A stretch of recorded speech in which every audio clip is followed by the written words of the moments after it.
Welcome to Mental Makeover Radio, your go-to destination for meaningful conversations about mental health. I'm your host and your trusted therapist bestie, Cecilia Manella. Join us as we explore the complexities and messiness of human experience by addressing your questions and concerns. I'm here to provide a straightforward and practical therapy advice. So grab your favorite beverage, whether it's tea, coffee, or whatever tickles your taste buds, and get ready to embark on a mental makeover. Hello. Welcome to Mental Makeover Radio. I am Cecilia Manella, your host, and I'm really grateful that you're here today and that you're taking some time out of your day to listen in on this conversation. Today, we are jumping into talking about launching young adult children into the world. So all the parents with 19 to probably 25, 26-year-olds, this one is for you. Tami is asking this amazing question. She says, how can I help my 23-year-old son with his transition from a university student to an independent adult? Now, she provides a little bit more information. She says, my 23-year-old son has recently graduated from a 5-year intense biomed engineering degree, only to find that there are few jobs. He's not getting many interviews and is currently working in retail until he lands his dream job. I'm concerned about his mental health as he can feel kind of rejected by unanswered job applications. We encouraged him to consider furthering his education, and he's applied to a computer science program at our local university. He's been accepted for the winter semester, and I'm trying to help him not feel that he's stuck and that encouraging him that this is his transition phase of life and he's not alone. Any advice on how to approach a situation so that he feels properly supported? Thank you, Tami, for your question. And I know that this question speaks to many parents out there who are supporting their young adult children into launching into the world. And, I really wish there was a playbook for this. I think it would make this transition much easier for you and for your son and pretty much anybody out there who is working on helping their adult children just launch into the world. I don't have a playbook for you. And if I did, I'd probably have $1 kajillion in my bank account. But I do have some suggestions on how you can support him through this transition just a little bit. And some of that comes from my own what I hear parents saying in therapy rooms and readings I've done and kind of observations of the world, right? The world moves at such a rapid pace of change.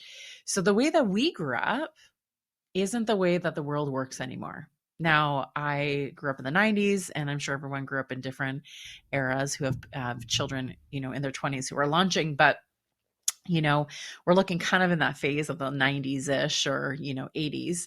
And things are just so different. So we've seen more, social and development change in the last 100 years than we've seen in thousands of years of human history. It's absolutely freaking incredible how much change has happened. So the fact that even your 23-year-old son has completed a biomed engineering degree is actually not typical. High five to him. That's freaking amazing and really, really impressive. But it's actually not really typical when you look at human history. So the availability of these intensive education programs and graduating with such a specialty is actually fairly new. I know that we've kind of become really accustomed to this is just the way that the world is now, and humans are super adaptable, which has helped us survive all this time. If we weren't adaptable, we'd actually die as a species. So the fact that we're a really adaptable species is really great, but it also does us kind of a little harm because we forget that this isn't typical, that we haven't had a lot of experience living this way. So on that same note, and how things are, really different when it comes to education and, graduating programs, is the parenting that we received, in our childhood and our young adult lives doesn't really fit the current world either. So we don't even have a pattern or a model or something to follow because it's just so freaking different. What did your parents do to help you launch into the world as an independent adult? If your launch was anything like mine, it didn't really involve very much besides, get a job, go to work, go to university at the same time, move out because it was just kind of like the time to leave and to be on your own because that was just what is expected. So you kind of just, lovingly get pushed out of the nest and you're either falling or flying, right? And the most support, really, when I think about what I got when I launched, was, come home for dinner on Sundays and did my laundry and took some food with me. Like, it was really simple and not a lot. And I would gather that most people, um, had something very similar. We didn't have our hands held very much. We didn't have a ton of support. And if you did, you were really, really lucky. But most of us were just kind of told to sink or swim, really. So, and we just did our best. The truth is that that's just not the case anymore, right? So kids are staying home longer for economic reasons. It's really unaffordable to be living on your own these days. It's really difficult to find higher paying jobs in order to actually live on your own. Kids are going to school with not a lot of other pressures of other responsibilities like full-time jobs or having to pay rent and those kind of things. And they just don't transition as quickly into independence. Now, all of this is really supportive and loving environment. I'm not saying that it's wrong or bad in any kind of way, because I think it's actually really great. It's amazing that, we've moved into this phase where young adults have a lot of support and a lot of adult support to help them in this really difficult phase, because we all know from the ages of 18 to probably about 26, 27 are kind of the hardest years of your life, because you are working so hard and you're trying to get to your goals. You're trying to figure out who you are and what you want, and career stuff and relationship stuff. There's lots of things going on. So the support is absolutely amazing, right? And it can allow kids to, I say kids, but I mean like adult children, to have a safe place to launch from and find that ongoing support from their families to be really amazing. So it's this kind of home base that becomes very, very safe, which is really, really amazing.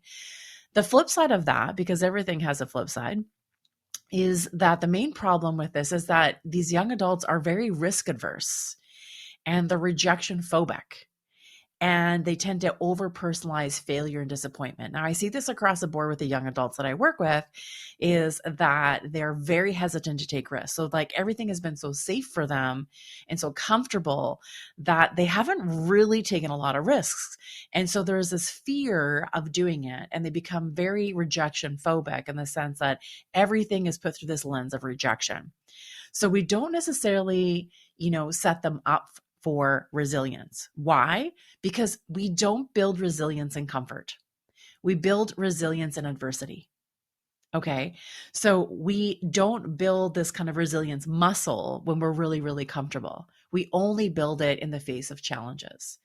So on the other side, what's really confusing is that the social messaging to young people is that if they follow the right steps, if then they do everything from A, B, and C, and they just follow what they're supposed to do, then the outcome is going to be guaranteed. So whatever career path or job they're going to have, it's a guaranteed thing if they just follow this. Now we see this messaging all around us. It comes from high schools, it comes from universities, but it's missing this building of resilience when things don't go the way that we planned. And let's face it, things don't go the way that we plan most of the time. So the pivots that come our way have nothing to do with our choices, but just happen because that's just how life works. We're constantly thrown a bit for a loop. We're constantly having a challenge. We constantly have to pivot our choices or our goals, right?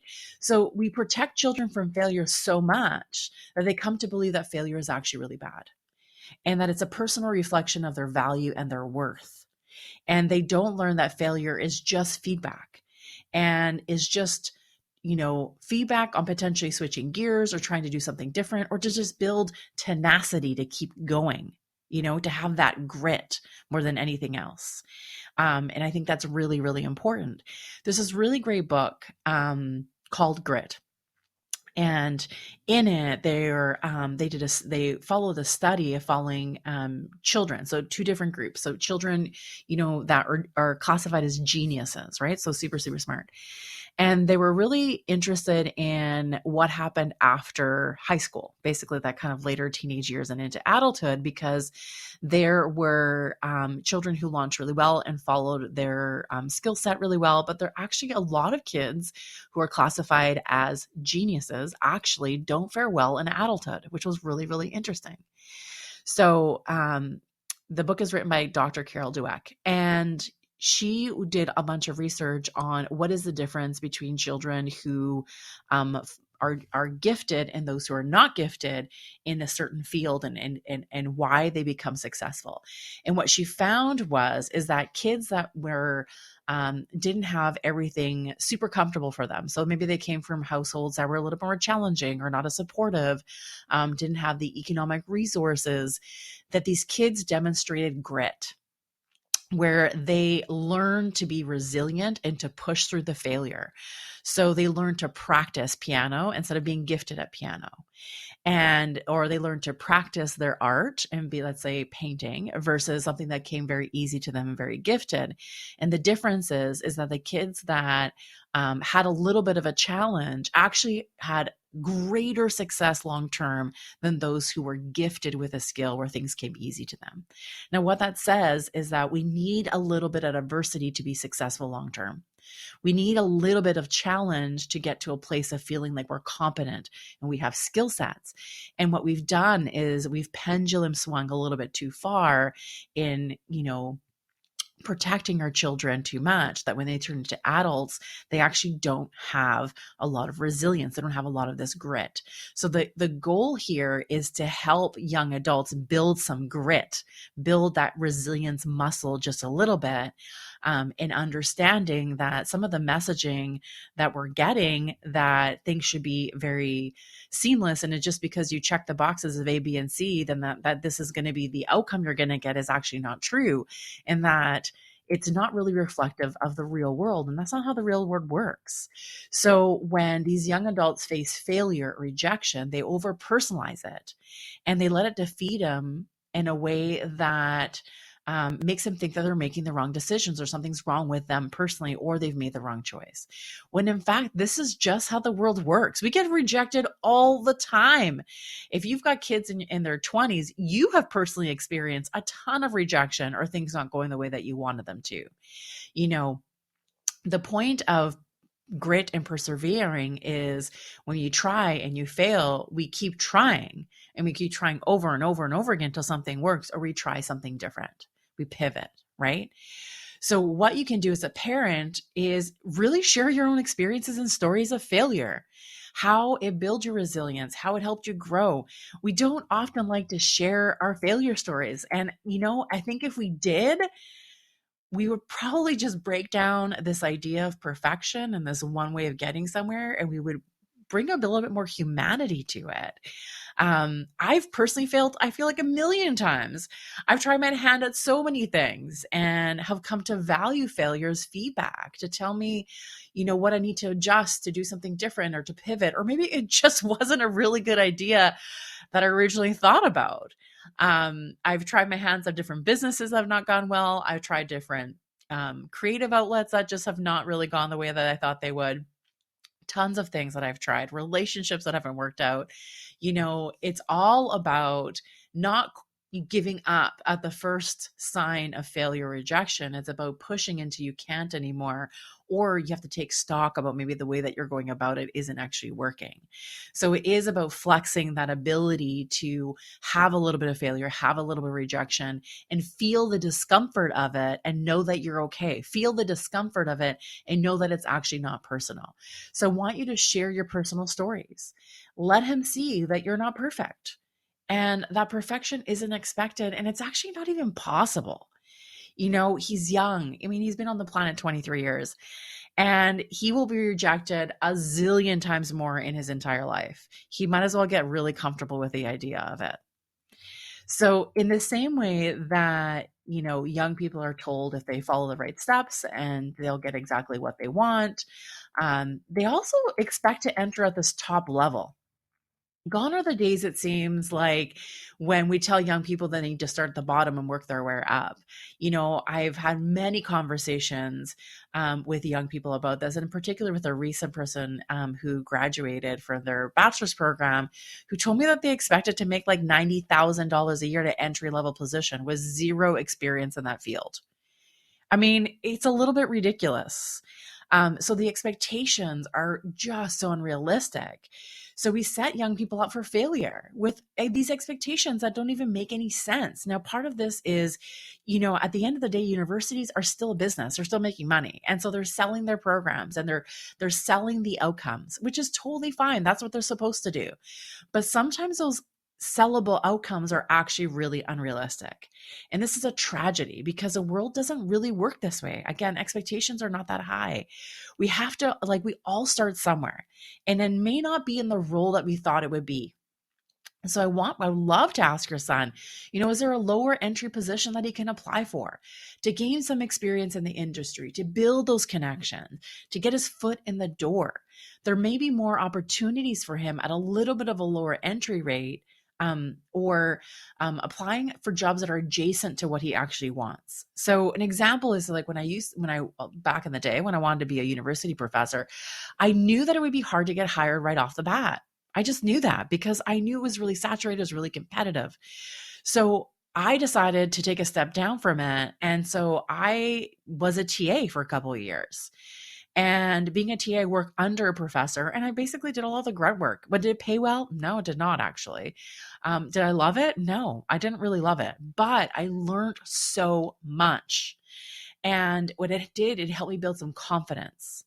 And it helped me make the right connection. So when I did apply for professor positions that I eventually did get, I had some really great references that would really support me and references that actually made a difference. I would not have been able to get to where I wanted to go without those kind of connections and that kind of support. And so how can he make some connections that will help him? Would love to know maybe what are some adjacent positions or volunteer jobs or connections that kind of connect him to what he wants, or just kind of on the side of it, where he can share his knowledge and skills and gain some experience and gain some exposure, really. Because progress isn't linear. Young people seem to believe that it's one step in front of the other and it's a perfect path. Now, if you remembered what it was like to be in your early 20s, I'm guilty of that. I thought the same thing, and I'm sure you did too. And part of that is, our brains are still developing. Our prefrontal cortex is still developing, probably up to the age of 25 to 26. And that's where all our reasoning is. And that's where, the supercomputer is our prefrontal cortex. Now, if that's not fully developed until 25, 26, our thinking isn't exactly fully developed either. So we seem to think that, progress or success is actually really linear. But you and I both know, and everyone who's listening know, that it's actually not true. It's more like a hopscotch from one opportunity to the next. And that it's about going in the same direction, that may potentially the same trajectory, but it's actually not linear. And that's the beauty of it, is that we don't really know where we'll end up. And the journey is the adventure in and of itself. It's not the destination that's exciting. It's really the journey of how to get there that's exciting. And then when we realize that it isn't meant to be linear in nature, we can embrace this uncertainty of things and be open to new and unexpected doors that might open along the way that we just never thought was possible. If I were to interview everyone who's listening to this and ask you about what your progress was like and the steps it took to get to where you want to be, I can guarantee it that every single one of you would say something along the lines, I thought I was going to go this way, but then this happened, so I took this path, or this opportunity opened up. I know it was the same for me. I thought I was on one path and then this door opened a lot sooner than I thought it would, and I took this opportunity. And the only reason that opportunity came was because I was connected, because I was in an adjacent role, and it allowed me the opportunity to make this leap into this position that I really wanted. So I know that's true for you too. And that we all kind of hopscotch around. So we need to start talking in this way to our children. And if you're listening, you got young kids, I'm telling you, this is the way to talk about things, that it isn't linear, that it is kind of zigzaggy, and that's part of the adventure of things. It's not really, there's nothing wrong with that. That is actually the way it really is. So I'd suggest having some conversations with him, Tami, about what's realistic to support him in keeping with his expectations that he has for himself, but just making sure that, they're realistic and they're kind of grounded, to discover if he thinks that it should be easier. And, I say should in quotation marks because we're so inundated with what should be and shouldn't be. And in those shoulds are the expectations that we have. And we all hold really unrealistic expectations of ourselves and of others. So it really is about exploring some of those expectations and the shoulds. We often can think that support is about giving hope, giving positive feedback. And I think it's really important, and it is a strong role to play. But I'm going to challenge you, Tami, and all parents who have young adults in your home or that you're trying to support, is that mentorship is a really vital role in parenting young adult children, or just like adult children in general. And switching from that parenting role of like a little person versus mentoring a young adult is a bit of a shift, and it can be really difficult. And it's not smooth. Again, it's not very linear. It can be hopscotchy. Being their coach is vital, and what is involved in being a coach? Giving them critical feedback and positive affirmations at the same time, sharing your own experiences of what you've learned along the way and how they can potentially benefit from that. As a mentor and as a coach, you have a different vantage point. Okay. So you're not, I imagine the visual I have is like, when you're a parent of a small child, let's say you're on the field playing soccer with them. I'm sure you've had lots of experiences of little people playing soccer and they're just running around all over the place, right? And it's just kind of fun kicking the ball. They're not really doing much besides running around. And as a parent, when you're parenting a child, you're kind of running beside them, giving them tips and positioning them in certain positions, and don't go here, and this is the way to do it. And that's what parenting is like for little people.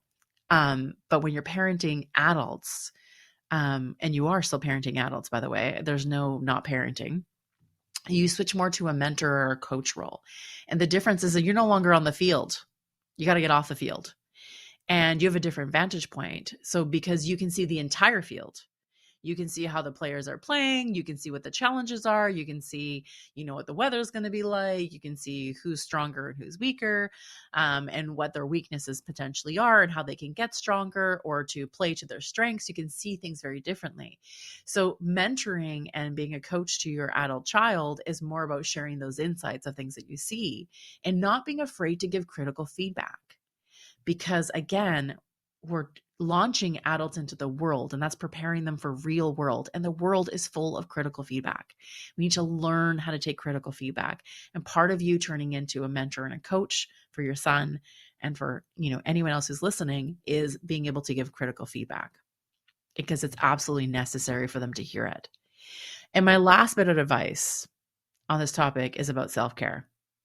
Self-care for you and self-care for him. Now, I know that as a parent and as his mom and all the parents out there, you're worried about your adult children and you want them to be well. And Tami, I don't know the dynamics of your relationship with your son, but your question shows me that you care a lot about him and his wellness. And I absolutely love that, because I think it's going to resonate with so many people who have adult children they're trying to launch. But I know it's a tricky balance between wanting to protect him from pain and suffering, from rejection, the things that he's going through, and wanting him to launch into the world. That's a really tricky balance. And again, I wish there was a guidebook for this, because I'd be a cajillionaire. But I want you to know that what I notice about parents is that, and I say this with so much love and so much compassion and so much empathy, is that sometimes we can treat our young adult children with kid gloves. It's like we haven't quite transitioned into accepting the fact that they're actually young adults, and we're still somewhat using some kid gloves. And we treat them like they're fragile. And I really, really implore you to reflect on how that might be showing up and how you're showing support. And if it might lean into this a little bit of fragility, treating him like is he a little bit fragile or not. Because when we treat someone as fragile, they believe they're fragile. When we treat someone with trust in their resilience, then they believe in themselves. And part of switching into a coaching role or a mentorship role with your adult child is believing in their resilience and not catering to some fragility. Because let me tell you, your son is not fragile. He is very strong and resilient. He just needs to find out for himself that he actually is. And part of that is how you engage with it. Now, you can't protect your child from pain. And in fact, I would argue that you shouldn't.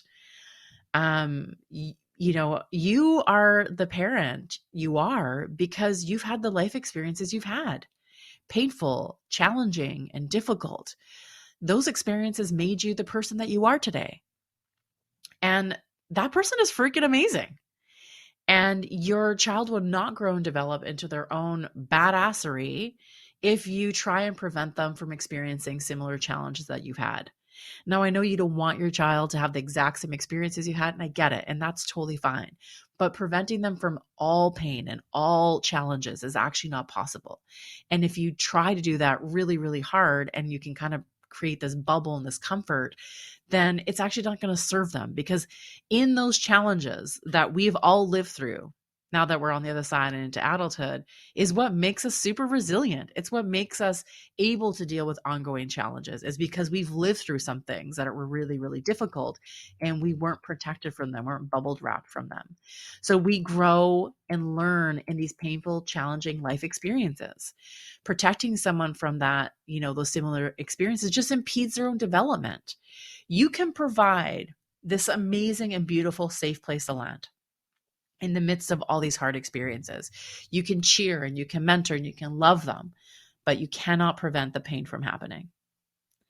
So my question to you, Tami, is, what are you doing for self-care? And what is your son doing for self-care? What's he doing to take care of his own mental health, his own resilience, and challenging the sense of rejection? And I would love to know from him is, how is he framing this challenge?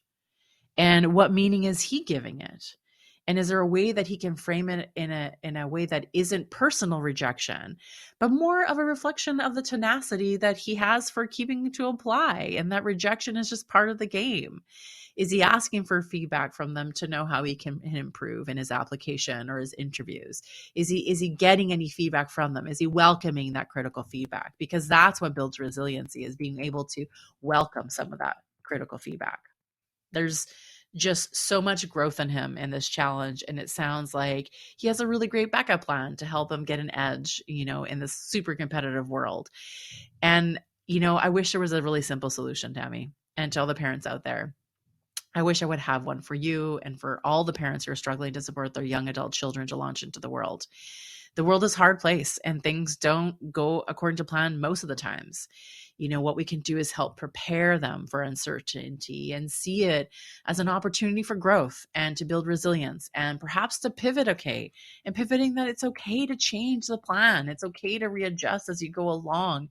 Maybe his starting place won't be exactly where he thought it was going to be or where he wanted it to be. But that doesn't mean that there's something wrong with him, or that the starting place that he's actually going to start off isn't amazing in and of itself too. Be his coach. Be his mentor. Share your challenges that you had at that same age. Help him see that he's not alone in this.